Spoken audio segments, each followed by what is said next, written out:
Good afternoon, everybody, and welcome to the launch of Northwest Net Zero, the road to COP21. Important as this event is, it's perhaps not the most eagerly awaited of the day, hence the slightly earlier start time. So thank you to all of you who've been able to join us.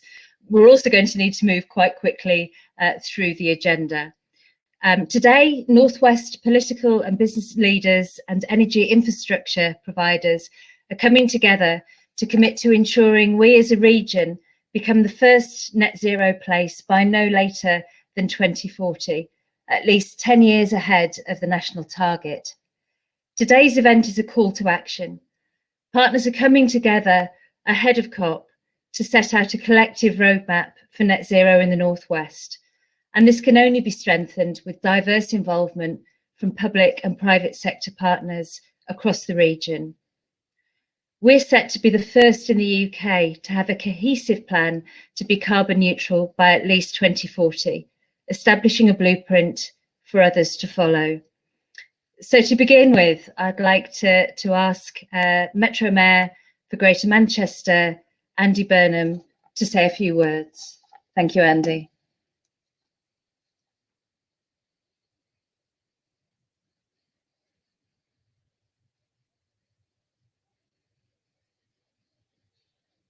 Thanks, Emma. Good afternoon, everybody. Thank you very much for joining us. Today is all about the launch of an exciting new movement, bringing together political leaders, business leaders, organisations across the Northwest to make our region the country's leading region when it comes to the zero carbon economy. I think we are uniquely placed to lead this coming industrial revolution, as we once led one before, because of the combination of assets that we have, natural assets, the proximity of our two big cities, but also the political will that you'll hear on this call today from myself, from the Mayor of the Liverpool City region, but also the leader of Cheshire West Council as well. There is a strong alignment here between us all. And we come at this, Emma, with the shared belief that the quicker regions face up to the climate crisis, the better the solutions they will have when it comes to the jobs crisis that is coming after the pandemic. This is a moment to make real change happen. And in Greater Manchester, we are always ready to be at the forefront of that change. We've got a plan in our city region for a zero carbon Greater Manchester by 2038. 12 years ahead of the UK. But today, this is about building that out to a Northwest ambition of 2040. If we can move convincingly 10 years ahead of the rest of the country, we will bring not just an environmental benefit to our communities, but a huge economic benefit by creating thousands and thousands of good quality jobs right here in our region. I don't believe we've ever been in a position in my lifetime to say to the young people of our region that if they train in the skills needed for a zero carbon economy, a green economy, for instance, retrofitting skills or skills in the field of green energy, renewable energy, if they develop those skills, they will have the opportunity of a good job for life. And that is something that everybody here needs to grab hold of and make a reality. We're really proud that we're joined today by some of the leading energy providers in the Northwest, Cadent, Electricity Northwest, who are working with us on the same timetable to decarbonize energy supply across the Northwest. You know, this isn't pie in the sky or wishful thinking. We are increasingly putting the detail behind the ambitions that we're developing, and we are all united in the belief that this can create thousands of good quality jobs for all of our residents. I'm sure you'll hear from Steve about his ambitions around tidal energy on the River Mersey being a world first that could put the region on the map. But we're also looking at a major hydrogen pipeline as well, linking the two city regions. Again, projects that will be groundbreaking when we bring them through. And all of this, of course, the reason we're doing this today and sharing our thinking as a region, bringing all of these players together in the public and private sectors, political leaders, business leaders, is to show that this region is getting ready for the COP26 in Glasgow later this year. That will be a moment when the eyes of the world are on the UK. And it will be an important moment where the UK has to show that it's got the ambition and the drive to make a zero carbon UK a reality. And I'm determined to ensure that it's the northwest of England that shines in that spotlight of the COP26, that Greater Manchester is seen as the leading green city region in the country with our plans for a zero carbon economy and society by 2038. And I feel this is the moment now where we need to really drive our ambition forward. Emma, I'll finish on this point before handing back to you. You know, I believe in 100 years' time, in 21, when people look back at this this pandemic, I think they will see it as the moment that accelerated progress towards a zero carbon society, because it's obvious coming out of this crisis, we are going to need to make a rapid change as a society, but also make change that will bring job opportunities and economic benefits. And the obvious place to look is the green economy. If we're going to retrofit every home in Greater Manchester by 2038, it means training a generation of young people in those skills, creating thousands of quality jobs. This is the moment to act. I'm determined that the northwest of England will be at the forefront of this change, a true national, international centre of excellence when it comes to the green economy. And we will get there by combining our efforts, coming together and setting this joint ambition together. Today's about setting that high ambition for the northwest of England. I'm really grateful to you all for joining us. And I will now hand back to Emma, who will introduce the next speaker. Emma.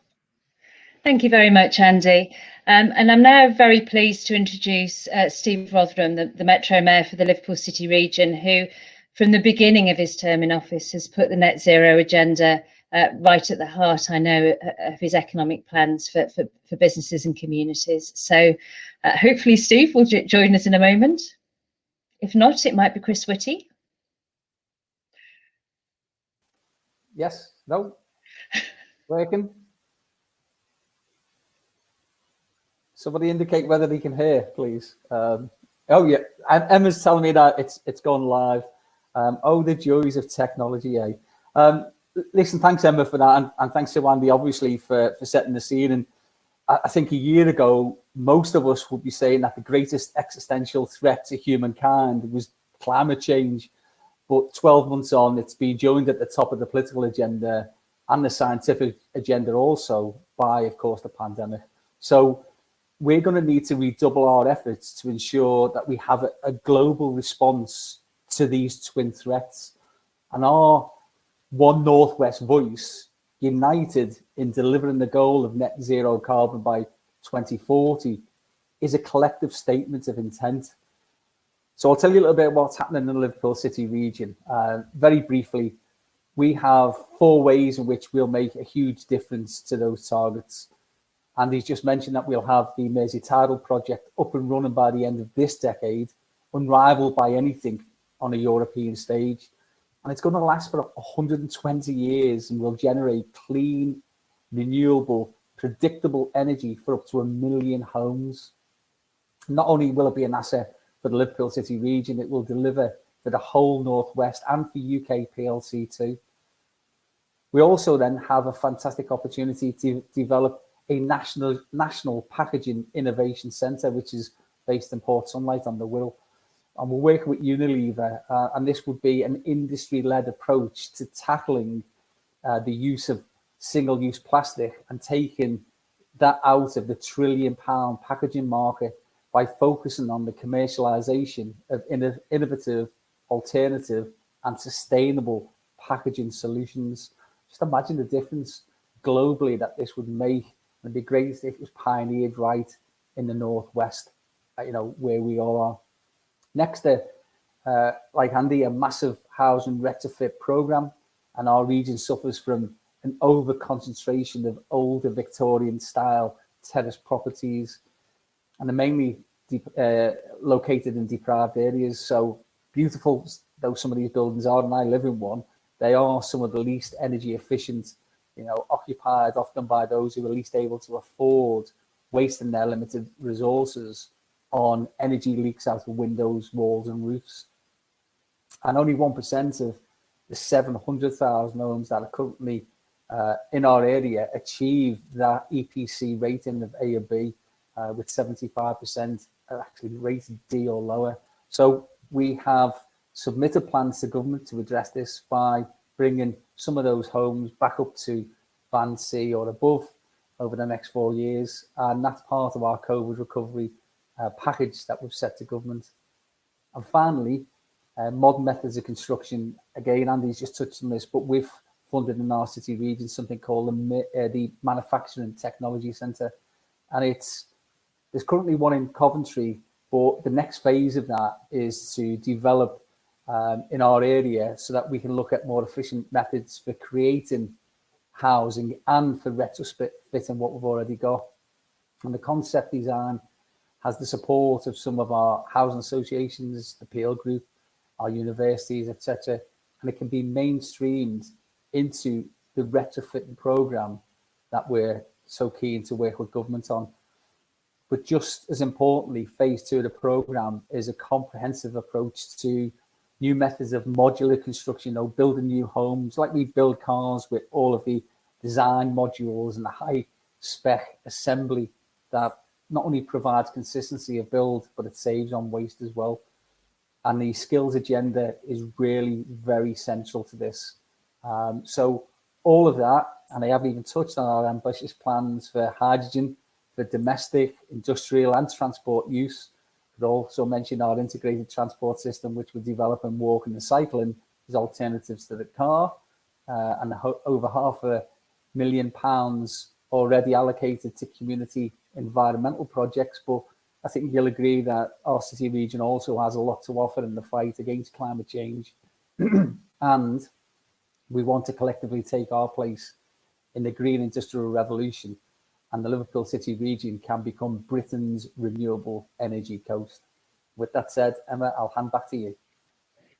Thanks, Steve. That was fantastic. There are so many exciting projects that are making all of this vision a reality. And I'd now like to turn to Louise Gittins, the leader of Chester West and Cheshire Council, and here also representing the Cheshire and Warrington LEP. It's particularly fitting because that part of Cheshire is home to a number of the big investment projects that are going to make such a difference to taking carbon out of our atmosphere. So over to you, Louise. There we are. Sorry about Wonderful. that. Someone was interfering with me, so to speak. So I've got my camera on. Thanks very much, Emma. And good afternoon, everyone. I'm delighted to be here today and to have the opportunity to speak to you all. So I'm here representing Cheshire and Warrington area. And this event is a great example of the unity that there is in the Northwest. And it's clear that the area has an incredible potential to lead the way for the UK's efforts to reduce carbon emissions. The Northwest, Cheshire and Warrington, and particularly Ellesmere Port in West Cheshire, is at the heart of the decarbonisation project delivery. My local area has the 5th highest emissions in the UK, which is, everyone thinks Cheshire's is a nice green leafy place, but it is in some places, but not everywhere. And so the £1 billion investment opportunity of projects such as HyNet and the work underway in our world leading nuclear cluster will place us at the centre of the green industrial revolution as a renewably driven super place, to use the government's term from its 10-point plan. We are making real progress now right across Cheshire and Warrington, and there are a number of projects at various stages of development that can and will make significant impact on the UK's carbon emissions and create thousands of green jobs.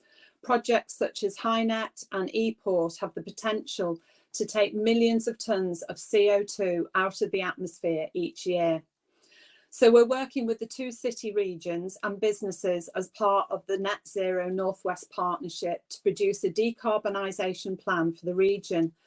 And it's been incredible to see how businesses have really taken a lead on this, and we're fully supportive of their efforts. We view the Northwest as a place with a number of nationally significant investment propositions. It can be an attractive location for inward investment and also export of knowledge and skills internationally. And so we want to work very closely with the government in the run-up to COP26 to understand how we can jointly enable these projects. It's also important to recognise, I think, that there will be structural changes to our economy as a result of climate change mitigation and adaptation. And the Cheshire and Warrington Local Enterprise Partnership has recently established a Sustainable and Inclusivity Growth Commission, which is driving forward our ambition to be the most sustainable and inclusive sub-region in the UK. And we've seen recently the massive impact that climate change can bring, for example, in the flooding that we've had right across Cheshire West. And we know that people in poverty are most affected by that instability and uncertainty. Recently, Cheshire West and Liverpool councils have both declared a poverty emergency. So we need to move forward with that people and planet approach with an inclusive economy. And this is a once in a lifetime opportunity, I believe. So let's move past words and into action, both locally and nationally. And finally, I just want to talk about our cross-border relationship. So Cheshire and Warrington is a key partner in the Cross-Border Mersey-Dee Alliance, which is an established long-term partnership set up in 2007, covering Wirral, Cheshire West, Flintshire and Wrexham. And we know that the climate crisis does not respect local or national boundaries, and nor does business or economic opportunity. So if we are to achieve our ambitions, we need to take that collaborative approach that builds on all the skills and expertise that are available to us locally. The Northwest is a leading example of this type of collaboration, and it's beginning to deliver real change. We could be helping to make a significant contribution to climate change targets for the whole of the country by the middle of this decade. And we want to work really closely with government and business to make this happen. Thanks, Emma. Thank you so much, Louise, and thank you in particular for reminding us of how important it is to take employees and communities with as well, if this really is going to be a just transition. So now I'd like to turn to Carl Ennis. Carl has his day job, is the Chief Executive of Siemens UK. He also is chair of Net Zero Northwest, a new company limited by guarantee that was launched earlier in the year, late last year, to bring together and harness some of the expertise and knowledge of business leaders in this space. So thank you very much, Carl. Thanks, Emma. And yes, thank you very much for the introduction. And yes, I'm here. I'm the CEO of Siemens in the UK, but here today as the chair of Net Zero Northwest. And we're an industry-led group of organisations working across the public and private sector. And our goal is to accelerate the investment for industrial decarbonisation in the Northwest. And we have some clear aspirations. Our mission is to become the UK's first low carbon industrial cluster by 2030 and the world's first net zero industrial cluster by 2040. So some lofty ambitions. And as I mentioned, we're across public and private sector. It's important that as a group of businesses that we engage the public sector, and we include conversations with our local enterprise partnerships, our city regions, the boroughs, and also academia. And our goal is to create an environment where we can create a holistic vision for industrial decarbonisation in the Northwest. And we all also agree clearly that decarbonisation is a social imperative, but it also makes good business. And we believe by deploying the projects we've been discussing in our group that we could generate 33,000 jobs and unlock £4 billion worth of investment for the Northwest. So many good reasons for doing that. We also believe that with the appropriate investment, we could be at the forefront of that fourth industrial revolution that Andy touched on earlier. So not only decarbonising ourselves, but also regions both nationally and perhaps even internationally, and creating long-term demand for high-value jobs here in the Northwest. There's also a good reason for us to want to accelerate our efforts in the Northwest, and whilst we are very proud that we as a region host the highest concentration of advanced manufacturing and chemical production, with that comes along quite some high emissions. So it's well documented, it's about 40 million tonnes of CO2 per annum. So the scale of the task in decarbonisation, particularly of our industrial sector, is pretty immense. And I think finally for us, the point is, back to that topic of private and public partnership, that there is no single simple answer, and that solving decarbonisation of any system is a system problem, a systemic problem. But I do believe that we are one of the only regions in the UK with all of the elements that's required to truly deliver on a complete low carbon system by 2030. And when that includes renewables, and we touched on some of that before, wind, tidal, perhaps not so much solar, but we do have our good days. Hydrogen, of course, for generation, heating and transport is really, really important. Carbon capture, use and storage are assets we are uniquely placed in the Northwest to deliver. Nuclear, big and small, terribly important going forward, and smart grids and smart buildings. So a really positive picture if and when that we align ourselves across public and private partnerships. Thank you so much, Carl. That was great. And again, thank you for the reminder that yes, this is about new jobs and new skills. It's also about safeguarding the really important industries and jobs that we're already home to.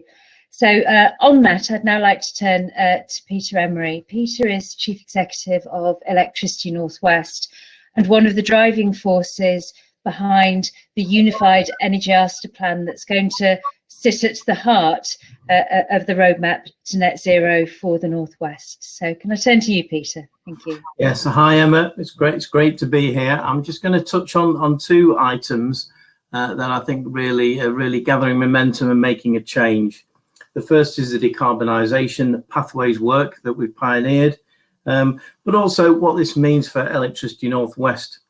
We've been working very closely with the Greater Manchester Strategic Infrastructure Board, and it became clear 2 or 3 years ago that to be able to make a big difference to this, to understand the needs of the energy transition, we needed to collaborate more deeply. So we kicked off a piece of work with Cadent to look at the whole energy picture in the Greater Manchester, Lancashire and Cumbria region. And what we were trying to do was turn an aspirational target of 2040 into a deliverable objective, which is really what this is all about.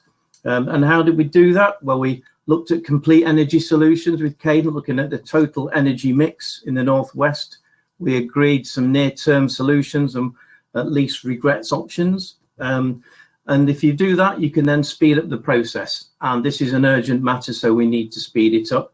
And finally, working together, it's helped us to look at what is the lowest cost for the consumer, which will really help bring everyone on the journey. So that's the work we've done. We then broadened it, and Scottish Power Energy Networks in Merseyside done a similar piece of work with Cadent. So we've got a complete regional picture.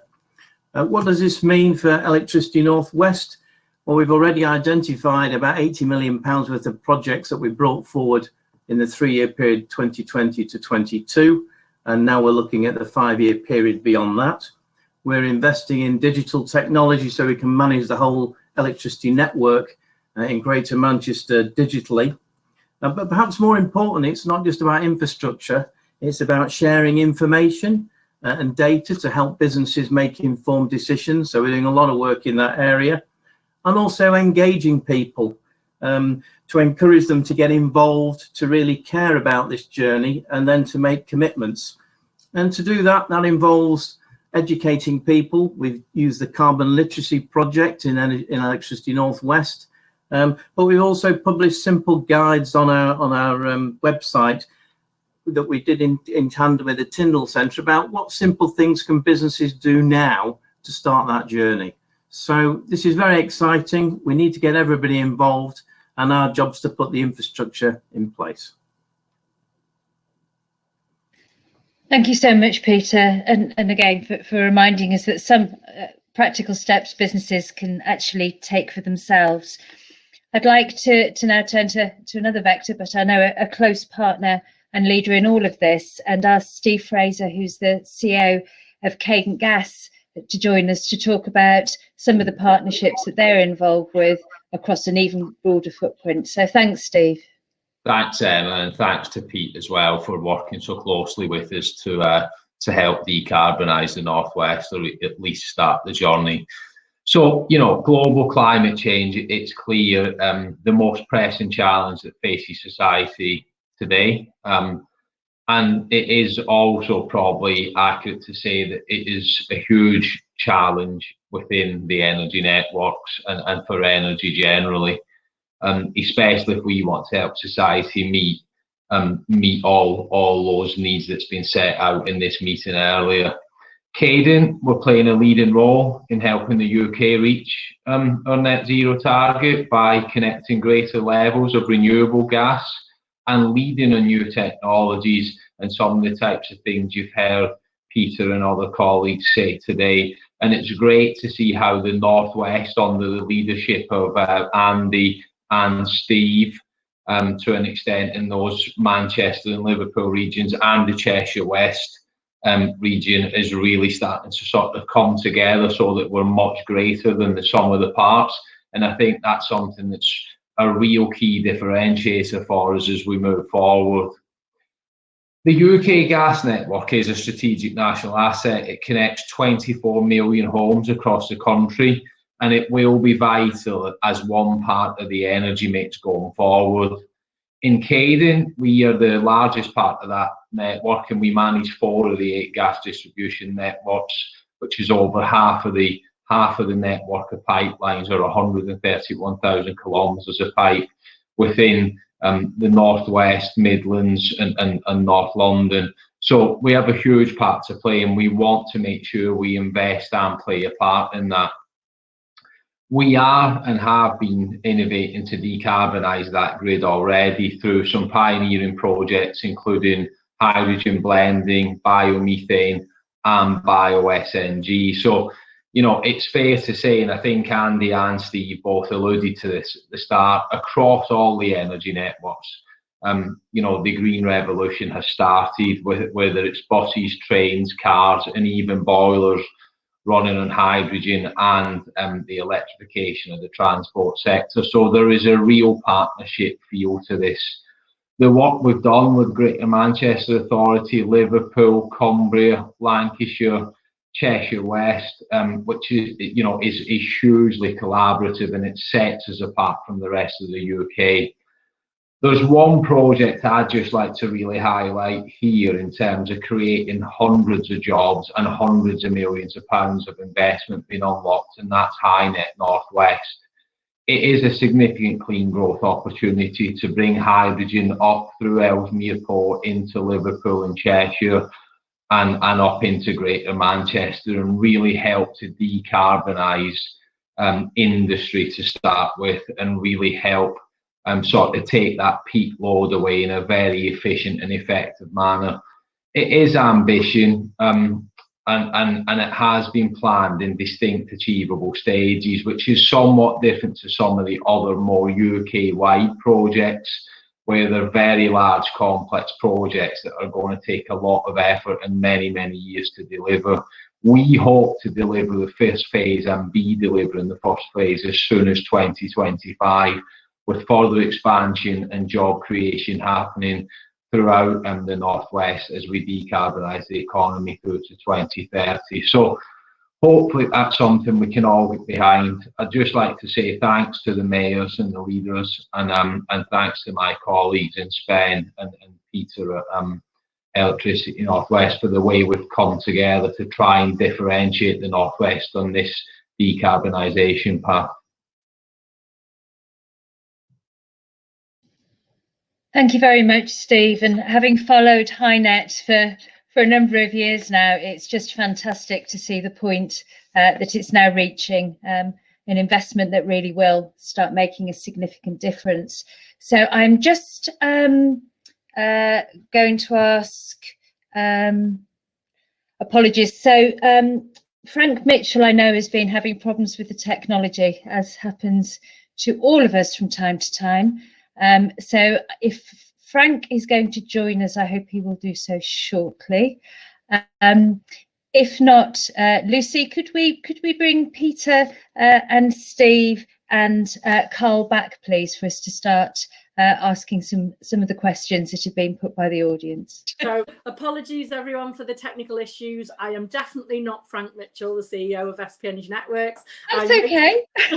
I'm Rachel Shawnee, the Stakeholder Engagement Manager for the SP ManWeb licence area. So I'd just like to reiterate all of the comments that Steve and Peter have made already about how the network operators, either both electricity and gas, are preparing for decarbonisation. And I'm very proud that we're involved in this session today, preparing for COP26, but also for preparing for Net Zero Northwest. I'm very, very proud of the work that we've already done with the project and some of the close links that we already have with Liverpool City Region Combined Authority and Cheshire and Warrington LEP. But we've got a number of projects that we've been working on in the area, like the ePort Energy project, the Mersey Tidal and the Protest Park development, which we've been working with Cheshire Energy Hub for a number of years now. But very, very proud that we were successful in joining the Net Zero Northwest Cluster Plan at the beginning of this year. And I think I'd just like to echo everybody else's comments that it is all about working together. And we certainly are working very hard to prepare for decarbonisation, for a low carbon industrial cluster by 2030 and net zero by 2040 in the area. And we're very keen to be working on the Net Zero Northwest Cluster project and the Decarbonisation Pathway report. So just really like to reiterate everyone else's comments about the fact that if we all work together, it will be a much easier job, because it's a big enough job in the long run anyway. Thank you very much, Rachel, and don't go anywhere. So if I could ask if Carl and Peter and Steve could come back and join us on screen. Rachel, can I just say it's always a pleasure for me to have an energy speaker who's female on a call. So extra bonus points for that, I think, anyway. We're going to have inclusive sustainable growth when we need a few more female engineers, which I suspect Pete would agree with. So yeah, definitely. Oh, thanks, Steve. I think my wine o'clock might be slightly earlier today. Thanks, Carl. So I just wanted to start off really by asking, Pete, you outlined the really impressive work along with Steve that's happening around the master plan. Carl, Rachel, Steve as well, you touched upon Cadent, but really, what is your number one priority for investment and collaboration if we're going to start removing carbon quickly?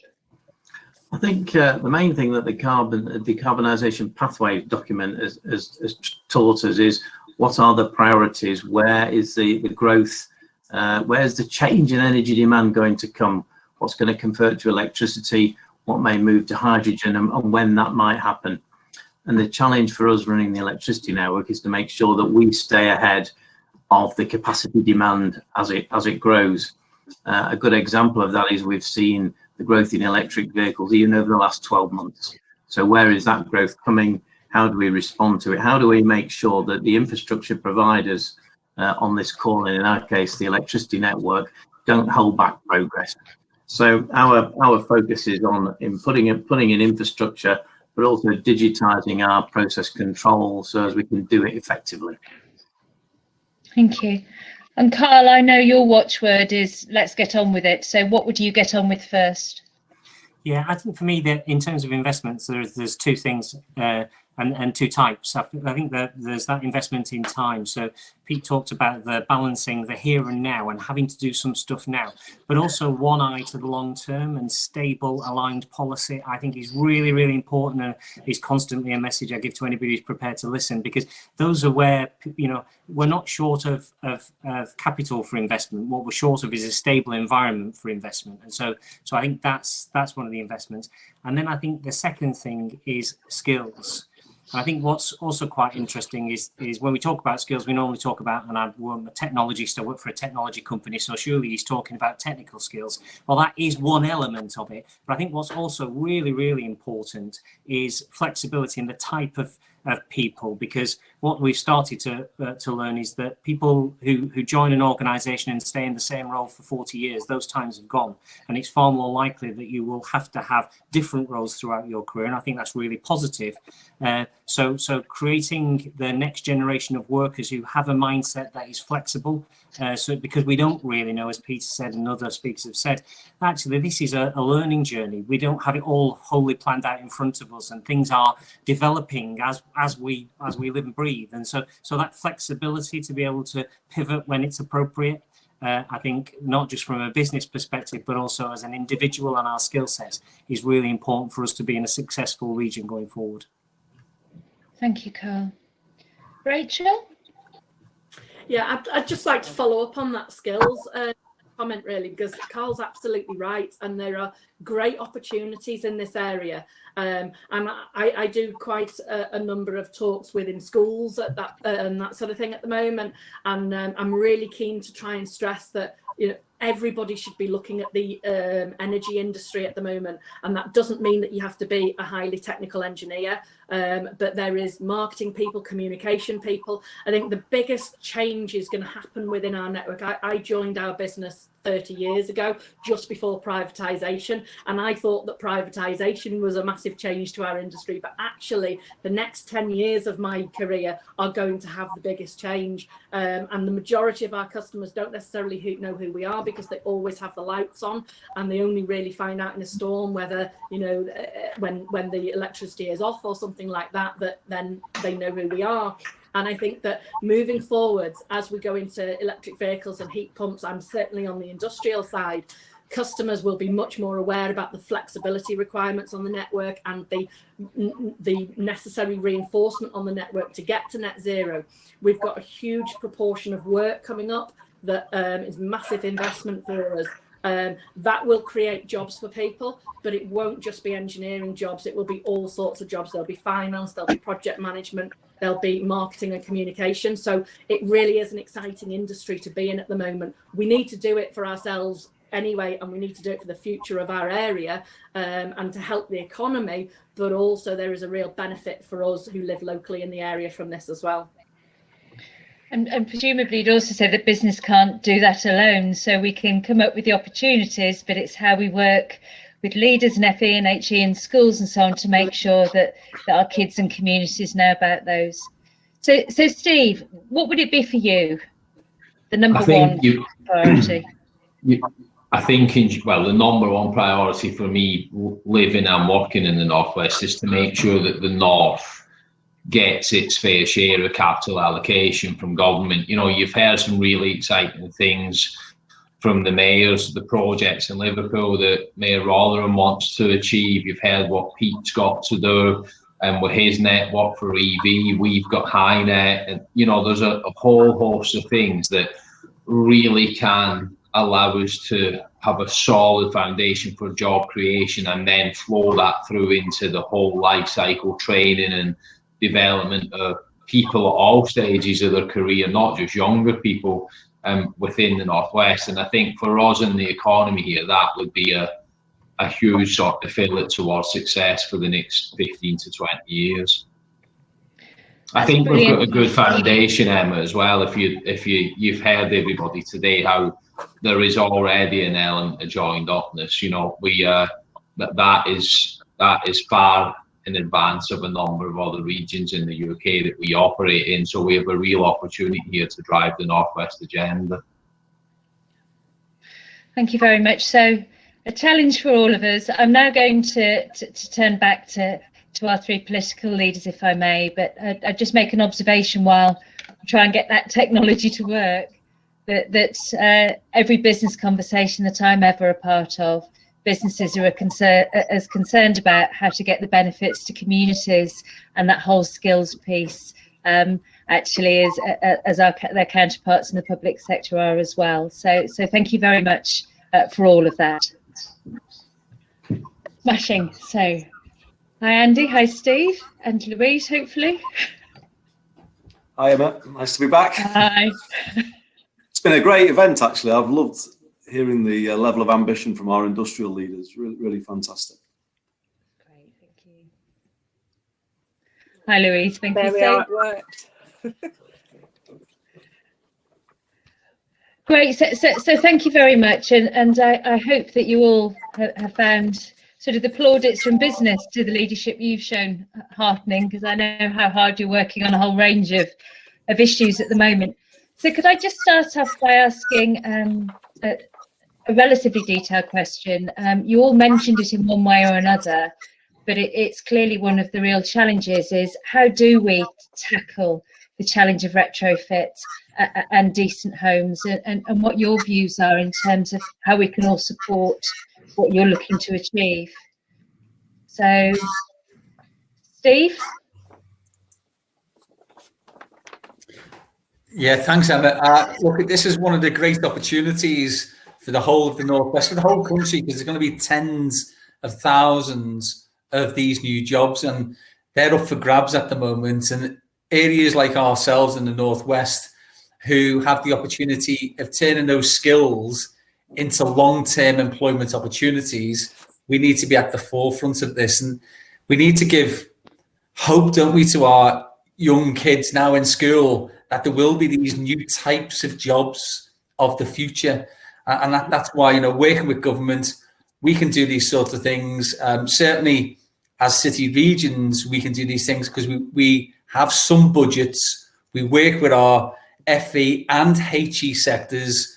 We have got local training providers that we can re-engineer to deliver these sorts of schemes. All of the ingredients are there. It just needs government to work with us and to help us to achieve these fantastic ambitions.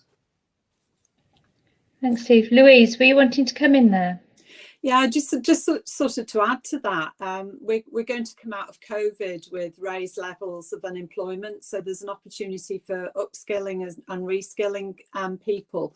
And I think that whole sort of green jobs revolution that's going to happen is going to be really important. I was in a webinar last week hearing about decarbonisation of the railways. So there's huge opportunities here, I think, to make sure that we've got people with the right skills, both people who've lost their jobs and as Steve said, young people coming into the market.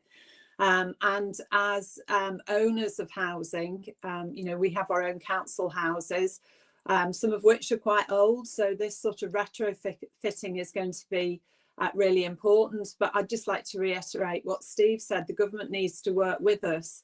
We don't have as much money as the city regions. We don't have devolved power and funding. So it's going to be quite a hard struggle for us to do that. But we want to work with government to make it happen.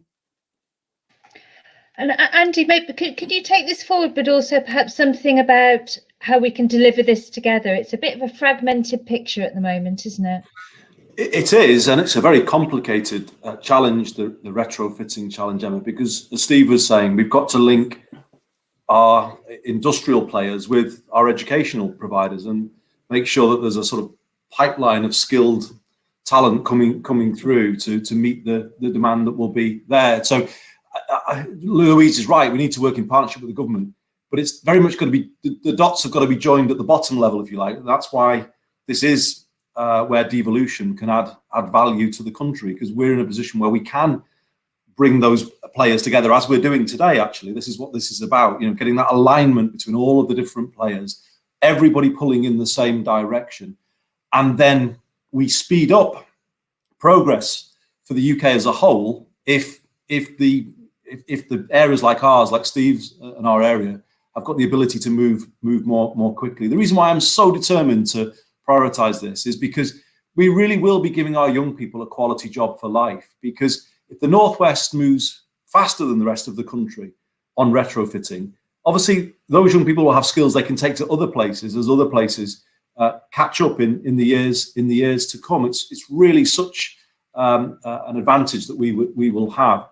And I think coming out of the pandemic, a program to improve people's housing across our region is exactly where we should be going, because we've seen this year how the poor quality of housing in parts of our region damages people's health.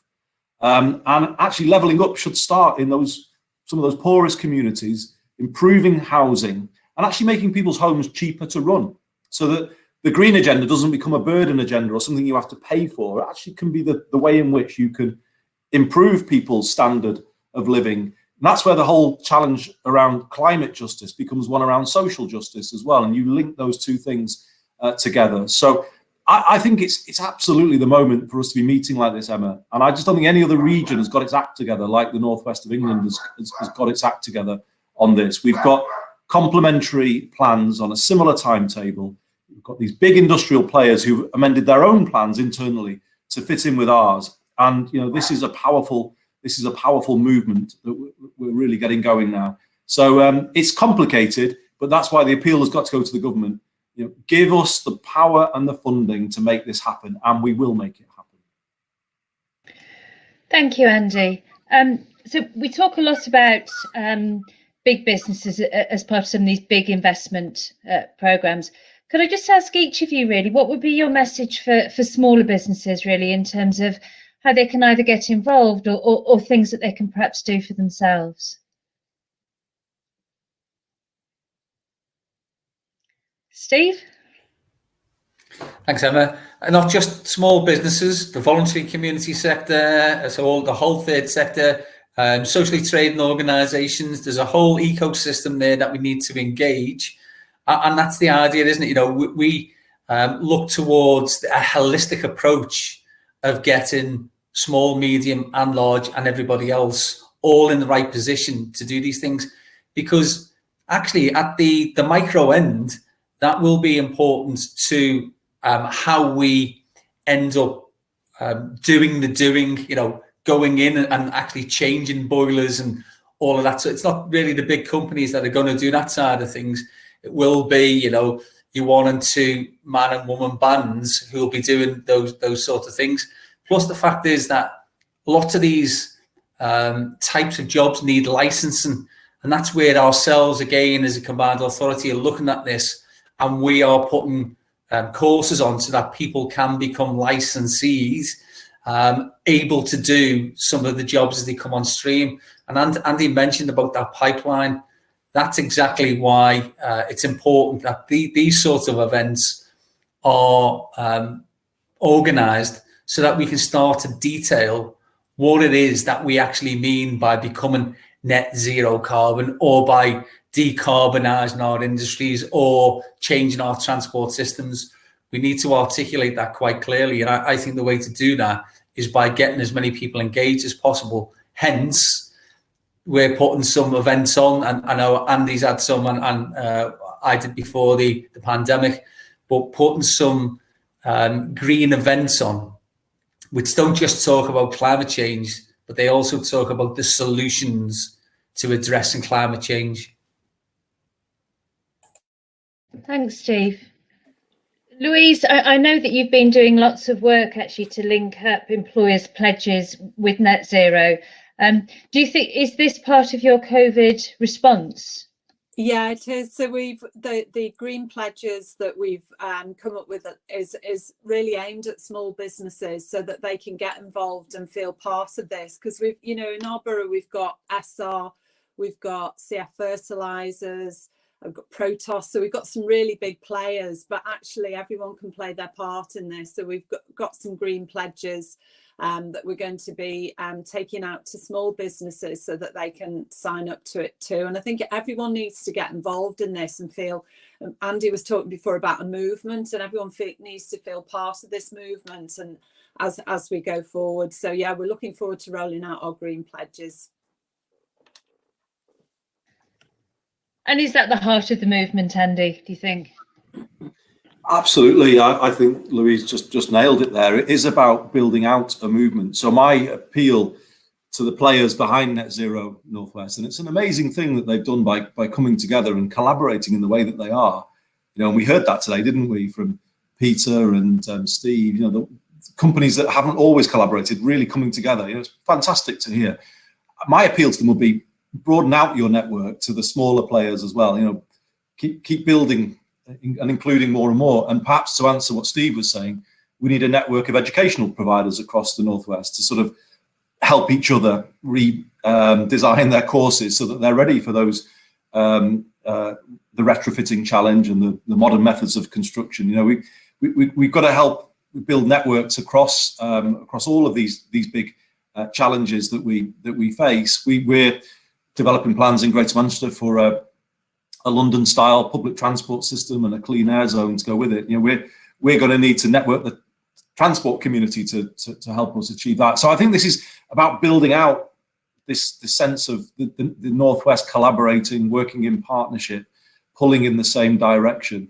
And I really want us to get to COP26 this year in Glasgow, where we are going as a Northwest of England with strong investable opportunities. The HyNet scheme that people have heard about today, you know, exciting people about Steve's tidal barrier, working with us on a clean air zone and a zero carbon public transport system, you know, and everything that Louise was talking with regard to Ellesmere Port. You know, the region has got a unique combination of population, natural assets here, and industrial heritage and strength. And I think we are absolutely entitled to set ourselves the ambition of being the green leader in the UK. And I'm confident we can do it, because I don't think any other region is as together as we are on this agenda. And as I say, the prize for the Northwest is massive, not just in terms of cleaning up our air and, you know, improving our environment. It's about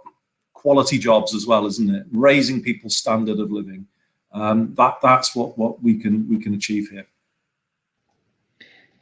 Thank you, Andy, so much. And on the Skills Network, watch this space. So we look forward to talking to you about some of those issues. And I'd just like to finish off really, really quickly, because we're all going to be listening to the announcement at 3:30. The sun's shining, and we could do with a bit of a boost. So could I ask Andy, Steve, Louise, in one sentence, why should we be optimistic? Not about Boris, about net zero. You want me to go? Shall I go first? Why should we be optimistic? Because this is a region that believes that we, as Steve said, we're stronger together, and we are pulling in the same direction. And I think we've got plans here that are really strong, and they are not just backed politically; they've got business buy-in as well. So there is a lot to be optimistic about here. And I think we can become the country's green leader.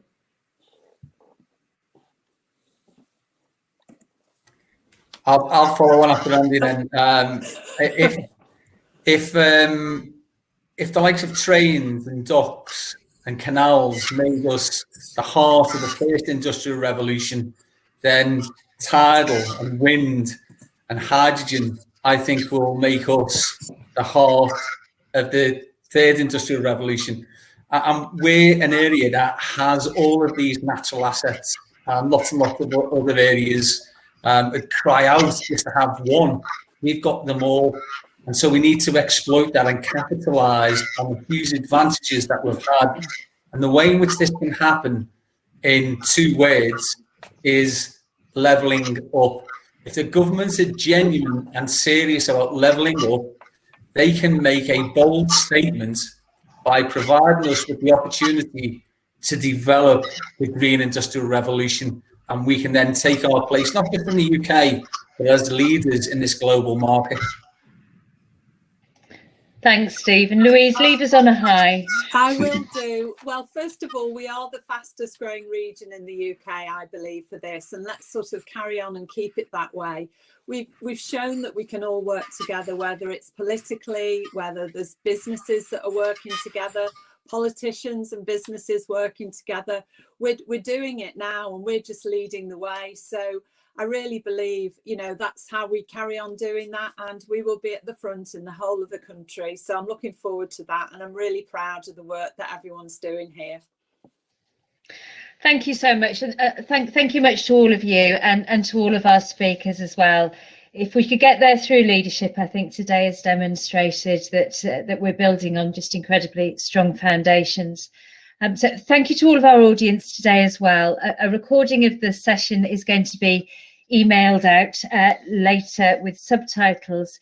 And if you would like to, perhaps more importantly, get involved in realising some of the plans, particularly the Energy Master Plan and some other things that we're doing, then you'll see on screen in a moment how you can send feedback to us so we can get back in contact with you as well. So we look forward to the journey with everybody and to all of your time.